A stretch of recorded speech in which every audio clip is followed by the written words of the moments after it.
ಎಲ್ಲರಿಗೂ ನಮಸ್ಕಾರ. ಸವಿರುಚಿ ರೆಸಿಪಿಗೆ ಸ್ವಾಗತ. ನಾನಿವತ್ತು ಬಹಳ ರುಚಿಯಾಗಿರ್ತಕ್ಕಂಥ ಸೋಯಾಬೀನ್ನ ಬಳಸ್ಕೊಂಡು ಸೋಯಾ 65 ಮಾಡೋದನ್ನು ತೋರಿಸ್ತಾ ಇದ್ದೀನಿ.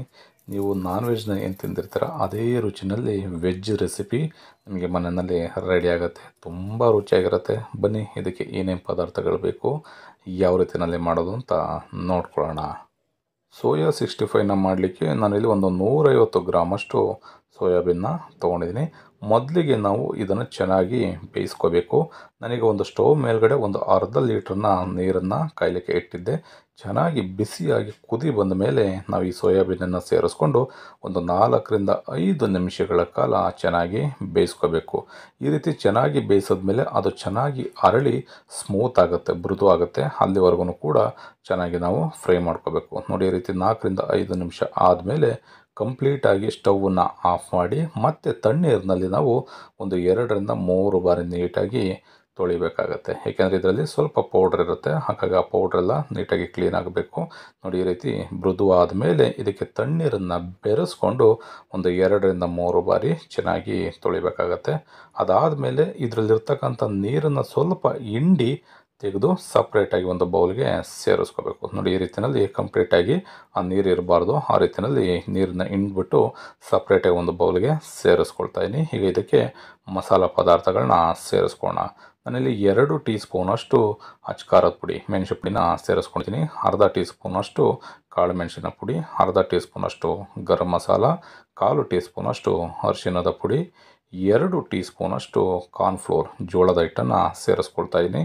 2 ಟೀ ಸ್ಪೂನಷ್ಟು ಮೈದಾ ಹಿಟ್ಟನ್ನು ಕೂಡ ಸೇರಿಸ್ಕೊಳ್ತಾ ಇದ್ದೀನಿ. ರುಚಿಗೆ ತಕ್ಕಷ್ಟು ಉಪ್ಪು, ಹಾಗೆ 1 ಟೀ ಸ್ಪೂನಷ್ಟು ಶುಂಠಿ ಮತ್ತು ಬೆಳ್ಳುಳ್ಳಿ ಪೇಸ್ಟನ್ನು ಸೇರಿಸ್ಕೊಳ್ತಾ ಇದ್ದೀನಿ. ಕೊನೆಯಲ್ಲಿ ಒಂದು ಅರ್ಧದಷ್ಟು ನಿಂಬೆಹಣ್ಣನ್ನು ನಾವು ಹಿಂಡಿ ಸೇರಿಸ್ಕೋಬೇಕಾಗತ್ತೆ. ಇದರಲ್ಲಿ ಏನಾದ್ರು ಬೀಜಗಳೇನಾದ್ರು ಬೀಳ್ತು ಅಂತಂದರೆ ನೀವು ನೋಡಿ ತೆಗಿಬೇಕಾಗತ್ತೆ. ಹಾಗೇನೆ ಬಿಟ್ಬಿಟ್ರೆ ಕಹಿ ಬರುತ್ತೆ. ಈ ರೀತಿಯಲ್ಲಿ ತೆಗೆದಾದ ನಂತರ ಈ ಮಸಾಲ ಜೊತೆಯಲ್ಲಿ ಸೋಯಾ ಎಲ್ಲ ಬೆರಿಬೇಕು. ಆ ರೀತಿಯಲ್ಲಿ ಚೆನ್ನಾಗಿ ನಾವು ಮಿಕ್ಸ್ ಮಾಡ್ಕೋಬೇಕು.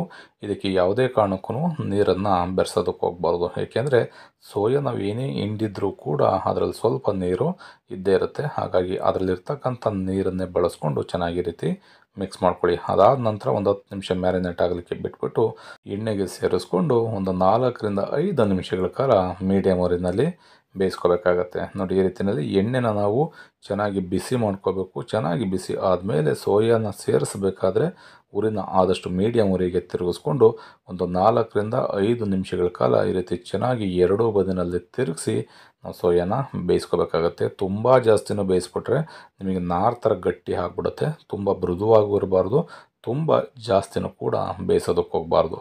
4-5 ನಿಮಿಷಗಳ ಕಾಲ ನೀವು ಬೇಯಿಸ್ಕೊಂಡ್ರೆ ಪರ್ಫೆಕ್ಟಾಗಿ ಬೆಂದಿರುತ್ತೆ. ಇದಕ್ಕೆ ನಾನೀಗ ಸ್ವಲ್ಪ ಕೊತ್ತಂಬರಿ ಸೊಪ್ಪು ಹಾಗೆ ಒಂದು 4 ಹಸಿಮೆಣ್ಸಿಕಾಯಿನ ಮಧ್ಯಕ್ಕೆ ಸೀಳಿ ಸೇರಿಸ್ಕೊಳ್ತಾ ಇದ್ದೀನಿ. ಈ ರೀತಿ ಮೆಣಸಿಕಾಯಿ ಮತ್ತು ಕರಿಬೇವಿನ ಸೊಪ್ಪನ್ನು ಸೇರಿಸಿ ನಾವು ಸೋಯಾ 65 ಜೊತೆ ತಿಂತಾಯಿದ್ರೆ ಅದ್ಭುತವಾಗಿರುತ್ತೆ. ಈ ರೀತಿ ಅದನ್ನು ಕೂಡ ತೆಗಿಯೋದು ಇನ್ನೊಂದು ಅರ್ಧದಿಂದ 1 ನಿಮಿಷ ಇದೆ ಅಂದಾಗ ಈ ರೀತಿ ಕರಿಬೇವಿನ ಸೊಪ್ಪು ಹಾಗೆ ಹಸಿಮೆಣ್ಸಿಕಾಯಿನ ಸೇರಿಸ್ಕೊಂಡು ಫ್ರೈ ಮಾಡ್ಕೋಬೇಕಾಗತ್ತೆ. ಈಗ ನೋಡಿ, ಒಂದು 5 ನಿಮಿಷಗಳ ಕಾಲ ಚೆನ್ನಾಗಿ ಫ್ರೈ ಮಾಡಿಕೊಂಡು ತೆಗಿತಾ ಇದ್ದೀನಿ. ಎಷ್ಟು ಕಲರ್ಫುಲ್ಲಾಗಿ ಸೋಯಾ 65 ರೆಡಿಯಾಗಿದೆ ಅಂತ.